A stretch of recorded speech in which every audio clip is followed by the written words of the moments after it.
ಪ್ರತಿ ತಾಲೂಕಿಗೆ ಒಬ್ಬ ಶಾಸಕರಂತೆ ಕಾನೂನು ತಿದ್ದುಪಡಿಯಾಗಬೇಕೆಂದು ಜಿಲ್ಲಾ ಕಾಂಗ್ರೆಸ್ ಸಮಿತಿಯ ಅಧ್ಯಕ್ಷರು ಹಾಗೂ ಮಾಜಿ ಶಾಸಕರಾದ ಎಸ್.ಜಿ. ನಂಜಯ್ಯನಮಠ ಆಗ್ರಹಿಸಿದ್ದಾರೆ.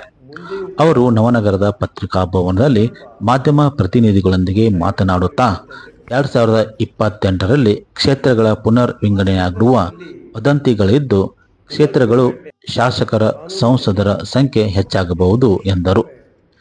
ರಾಜ್ಯದಲ್ಲಿ ಒಬ್ಬೊಬ್ಬ ಶಾಸಕರಿಗೆ 3 ತಾಲೂಕುಗಳು ಗ್ರಾಮಗಳು ಬರುತ್ತವೆ. ಇದರಿಂದ ಆಡಳಿತ ನಡೆಸುವುದು ಕಷ್ಟದಾಯಕವಾಗಿದೆ. 3 ಕೆಡಿಪಿ 3 ತಾಲೂಕುಗಳ ಅಧಿಕಾರಿಗಳೊಂದಿಗೆ ಸಂಪರ್ಕ ಇಟ್ಟುಕೊಂಡು ಆಡಳಿತ ನಡೆಸುವುದು ಸಮರ್ಪಕವಾಗುತ್ತಿಲ್ಲ.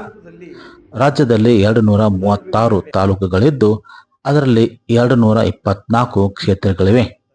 ಈ ಬಾರಿ ಜನಸಂಖ್ಯೆ ಹೆಚ್ಚಾಗುವುದರಿಂದ 224 ಕ್ಷೇತ್ರಗಳ ಬದಲಾಗಿ 236 ಮತಕ್ಷೇತ್ರಗಳನ್ನು ವಿಸ್ತರಿಸಿ ತಾಲೂಕಿಗೆ ಒಬ್ಬ ಶಾಸಕರನ್ನು ಮಾಡುವ ಅಗತ್ಯವಿದೆ ಎಂದು ತಿಳಿಸಿದರು. ಸುದ್ದಿಗೋಷ್ಠಿಯಲ್ಲಿ ಮುಖಂಡರಾದಂಥ ನಾಗರಾಜ್ ಹದ್ಲಿ, ಚಂದ್ರಶೇಖರ್ ರಾಠೋಡ್, ಶ್ರೀನಿವಾಸ್ ಬಳ್ಳಾರಿ, ನಗರಸಭೆ ಸದಸ್ಯೆ ಮಂಜುಳಾ ಭೂಸಾರೆ ಇದ್ದರು. ನನ್ನ ಅನುಭವ ಈಗ ನಡೆದಿರ್ತಕ್ಕಂಥ ಪರಿಸ್ಥಿತಿಯನ್ನು ಅವಲೋಕನೆ ಮಾಡಲಾಗಿದೆ. ನಮ್ಮ ರಾಜ್ಯದಲ್ಲಿ ಈಗ 236 ತಾಲೂಕುಗಳಿವೆ, 224 ಮತಕ್ಷೇತ್ರಗಳು ಇವೆ. ಜನಗಣತಿ ಆಧಾರದ ಮೇಲೆ, ಯಾಕಂದರೆ ಜನಗಣತಿ ಇನ್ನೂ ಆಗಬೇಕು, 11ರ ಸಂದರ್ಭದಲ್ಲಿ ಆಗಿರ್ತಕ್ಕಂಥದ್ದು ಇನ್ನೂ ಆಗಿಲ್ಲ ಅಂತ ಕಾಣ್ತದೆ. ಅದು ಆದ ನಂತರ ಒಂದು ಮತಕ್ಷೇತ್ರ ಒಂದು ತಾಲೂಕಾಗಿರಬೇಕು, ಅದಕ್ಕೊಬ್ಬ ಶಾಸಕರಿರಬೇಕು.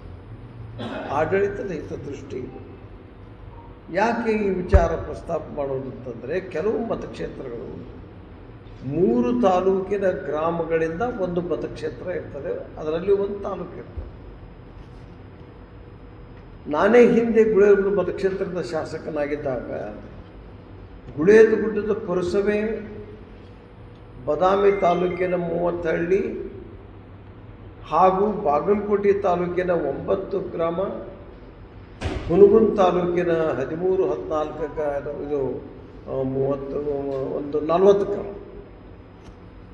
ಸೇರಿ ಒಂದು ಮತಕ್ಷೇತ್ರ ಆಗಿತ್ತು.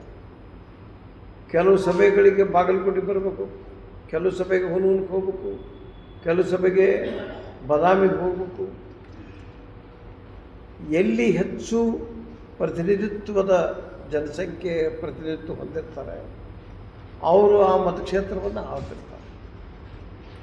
ಇಲ್ಲಿ ಎಲ್ಲಿಯೂ ಕೂಡ ಪೂರ್ತಿಯಾಗಿರ್ತಕ್ಕಂಥ ಒಂದು ಮತಕ್ಷೇತ್ರ, ಒಂದು ತಾಲೂಕು ಆಡಳಿತ ಇಲ್ಲದೇ ಇರುವುದರಿಂದ ಒಮ್ಮೊಮ್ಮೆ ಭಾಳಷ್ಟು ಸಂಕಷ್ಟಕ್ಕೆ ಸಿಕ್ಕೊಳ್ತಕ್ಕಂಥ ಸ್ಥಿತಿ ನಾವು ಎದುರಿಸಿದ್ದೇವೆ.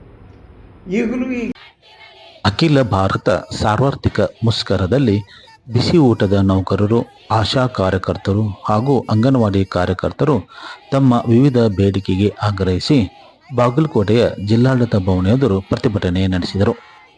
MDM ಯೋಜನೆಗೆ ಅನುದಾನ ಹೆಚ್ಚಿಸಬೇಕು, ಬಿಸಿ ಊಟ ನೌಕರಿಗೆ 26,000 ಕನಿಷ್ಠ ವೇತನ ಹಾಗೂ ಮಾಸಿಕ ಪಿಂಚಣಿ 10,000 ಕೊಡಬೇಕು, ಸಾದಿಲ್ವಾರು ಜಂಟಿ ಖಾತೆ ಜವಾಬ್ದಾರಿಯನ್ನು ಮುಖ್ಯ ಅಡುಗೆ ನೌಕರರಿಂದ SDMCಗೆ ವರ್ಗಾವಣೆ ಮಾಡಿರುವ ಕ್ರಮ ವಾಪಸ್ ಮಾಡಬೇಕು, ಅಡುಗೆ ಕೇಂದ್ರಗಳು ಸುಸಜ್ಜಿತವಾಗಿ ಇಲ್ಲದ ಕಡೆ ಉತ್ತಮ ಅಡುಗೆ ಕೇಂದ್ರಗಳನ್ನು ನಿರ್ಮಿಸಬೇಕು, ಉತ್ತರ ಪ್ರದೇಶದ ಮತ್ತು ಪಂಜಾಬ್ ರಾಜ್ಯದ ಮಾನ್ಯ ಹೈಕೋರ್ಟ್ ತೀರ್ಮಾನಿಸಿದಂತೆ ವರ್ಷದ 12 ತಿಂಗಳು ಕೆಲಸ ಮತ್ತು ಕನಿಷ್ಠ ಕೂಲಿ ಜಾರಿಯಾಗಬೇಕು ಎಂಬ ವಿವಿಧ ಬೇಡಿಕೆಗಳನ್ನು ಆಗ್ರಹಿಸಿ ಸರ್ಕಾರ ವಿರುದ್ಧ ಘೋಷಣೆ ಹಾಕಿ ಪ್ರತಿಭಟನೆ ನಡೆಸಿದರು.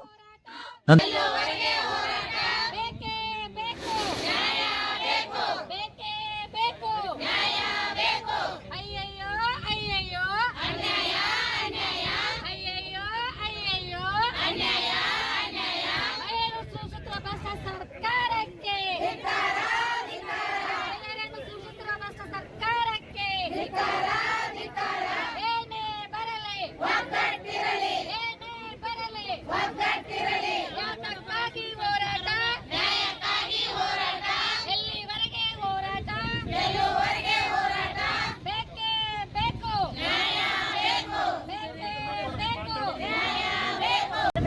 ವಿರೋಧಿ ಲೇಬರ್ ಕೋಡನ್ನು ರದ್ದುಗೊಳಿಸೋಕ್ಕಾಗಿ ಮತ್ತು ಕೇಂದ್ರ ಸರ್ಕಾರ ರಾಜ್ಯ ಸರ್ಕಾರಗಳು ಒಂದಿಷ್ಟು ಅವ್ರು ಬದಲಾಯಿಸಬೇಕಾಗೈತಿ.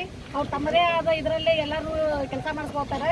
ಒಂದು ಕನಿಷ್ಠ ಕೂಲಿ ಅಲ್ಲ, ಒಂದು ಕನಿಷ್ಠ ವೇತನನೂ ಅಲ್ಲ, ಒಂದು ಇದನ್ನ ಕೊಟ್ಟು ಗೌರವಧನ ಅಂತೇಳಿ ಒಂದು ಆ ಹೆಸರಿನ ಮೇಲೆ ಎಲ್ಲಾನು ಒಂದು ಶೋಷಣೆ ಒಳಗೆ ಮಾಡತ್ತಾರೆ ಎಲ್ಲ ಕಾರ್ಮಿಕ ವರ್ಗದವ್ರಿಗೂ. ಮತ್ತೆ ಒಂದೇ ಎಲ್ಲ ಆಶಾ ಬಂತು, ಅಂಗನವಾಡಿ ಬಂತು, ಆಮೇಲೆ ಕಟ್ಟಡ ಇಲಾಖೆ ಬಂತು, ಬಿಸಿ ಬಿಡದವ್ರು ಬಂತು, ಆಮೇಲೆ ಇವರು ಗುತ್ತಿಗೆ ನೌಕರರು ಬಂತು.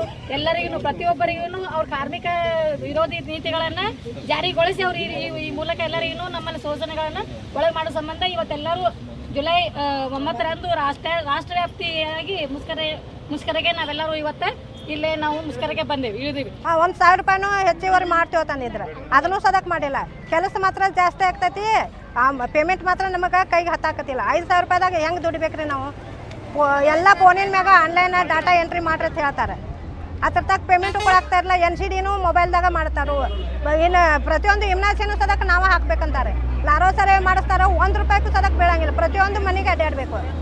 ಟಾರ್ಚರ್ ಅಂತೂ ಇಷ್ಟು ಕೊಡಾಕ್ತಾರೋ. ಇನ್ನೂ ಪೇಮೆಂಟ್ ಆಗಿಲ್ಲ ಬಿಟ್ಟಲ್ಲ. ಆಗಲೇ ನಿಮಗೆ ಅಷ್ಟು 10,000 ಆಗೈತಿ, 8,000 ಆಗೈತಿ, ನಿಮ್ಗೆ ಇನ್ನು ಮ್ಯಾಗಿಂದ ಮ್ಯಾಗ ನಿಮ್ಗೆ ಕೆಲಸ ಒತ್ತಡ ಹೆಚ್ಚಾಕೋತಿ ಈ ರೀತಿ ಟಾರ್ಚರ್ ಕೊಡ್ತಾರೋ. ಆದರೆ ಪೇಮೆಂಟ್ ಮಾತ್ರ ನಮ್ಮ ಕೈಗೆ ಹತ್ತಾಗ್ತಾ ಇರಲಿಲ್ಲ. ವಿವಿಧ ಬೇಡಿಕೆಗಳ ಈಡೇರಿಸುವಂತೆ ಒತ್ತಾಯಿಸಿ ಔಷಧ ಮಾರಾಟ ಪ್ರತಿನಿಧಿಗಳ ಜಿಲ್ಲಾ ಘಟಕದ ವತಿಯಿಂದ ಜಿಲ್ಲಾಧಿಕಾರಿಗಳ ಕಚೇರಿ ಎದುರು ಪ್ರತಿಭಟನೆ ನಡೆಸಲಾಯಿತು. 4 ಕಾರ್ಮಿಕ ಸಂಹಿತೆಗಳನ್ನು ರದ್ದು ಮಾಡಬೇಕು. 1976ರಲ್ಲಿ SP ಈ ಕಾಯ್ದೆಯನ್ನು ಜಾರಿ ಮಾಡಿದ್ದು, ಇದನ್ನು ರಕ್ಷಣೆ ಮಾಡಬೇಕು. ಮಾರಾಟ ಪ್ರತಿನಿಧಿ ನೌಕರರಿಗೆ ಶಾಸನಬದ್ಧ ಕೆಲಸದ ನಿಯಮಾವಳಿಗಳನ್ನು ರೂಪಿಸಬೇಕು. ಸಾರ್ವಜನಿಕ ಆಸ್ಪತ್ರೆಯಲ್ಲಿ ಮತ್ತು ಸಂಸ್ಥೆಗಳಲ್ಲಿ ವೈದ್ಯಕೀಯ ಪ್ರತಿನಿಧಿಗಳ ಪ್ರವೇಶದ ಮೇಲೆ ಹೇರಿರುವ ನಿಬಂಧನೆಗಳನ್ನು ಹಿಂಪಡೆಯಬೇಕು ಎಂಬ ವಿವಿಧ ಬೇಡಿಕೆಗಳಿರುವ ಮನವಿ ಪತ್ರವನ್ನು ಜಿಲ್ಲಾಧಿಕಾರಿಗಳಿಗೆ ಸಲ್ಲಿಸಲಾಯಿತು.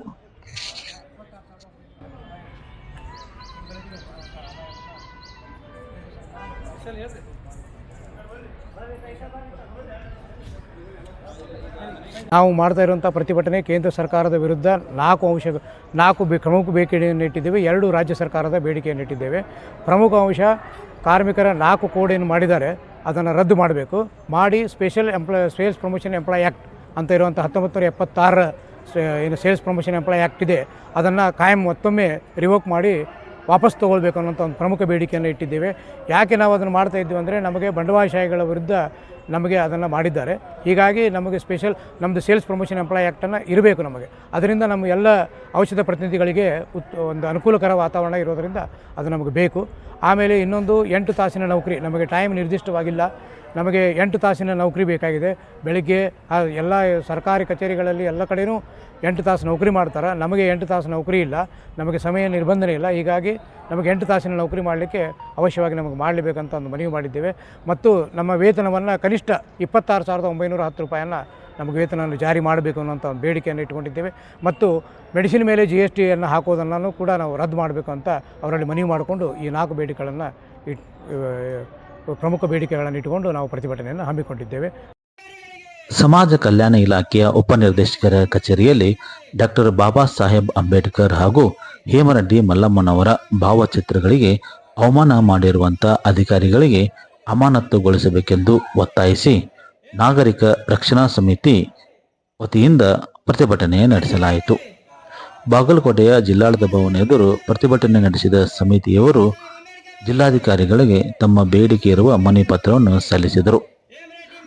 ಈ ಸಂದರ್ಭದಲ್ಲಿ ಯುವ ನಾಯಕ ಆಗಿರುವಂಥ ಶಿವರಾಜ್ ಬೆನ್ನೂರ್ ಮಾತನಾಡಿ, ಜೂನ್ 6ರಂದು ಜಿಲ್ಲಾಡಳಿತ ಭವನದಲ್ಲಿರುವಂಥ ಸಮಾಜ ಕಲ್ಯಾಣ ಇಲಾಖೆ ಉಪನಿರ್ದೇಶಕರ ಕಚೇರಿಯಲ್ಲಿ ಶೌಚಾಲಯದ ಎದುರಿರುವಂಥ ಕಸದ ಡಬ್ಬಿಯಲ್ಲಿ ಅಂಬೇಡ್ಕರ್ ಹಾಗೂ ಮಲ್ಲಮ್ಮನವರ ಭಾವಚಿತ್ರ ಬಿದ್ದಿರುವುದು ಕಂಡು ಬಂದಿದೆ. ಈ ಬಗ್ಗೆ ಸಂಬಂಧಪಟ್ಟ ಅಧಿಕಾರಿಗಳಿಗೆ ಗಮನಕ್ಕೆ ತರಲಾಗಿದೆ. ಆದರೆ ಇದುವರೆಗೂ ಯಾವುದೇ ಕ್ರಮ ಜರುಗಿಸಿಲ್ಲ. ಇಂಥ ಅಧಿಕಾರಿಗಳಿಗೆ ಅಮಾನತು ಮಾಡಬೇಕೆಂದು ಒತ್ತಾಯಿಸಿ ಪ್ರತಿಭಟನೆ ನಡೆಸಿದರು. ಅಧಿಕಾರಿಗಳ ವಿರುದ್ಧ ಘೋಷಣೆ ಹಾಕಿ ಆಕ್ರೋಶ ವ್ಯಕ್ತಪಡಿಸಿದರು.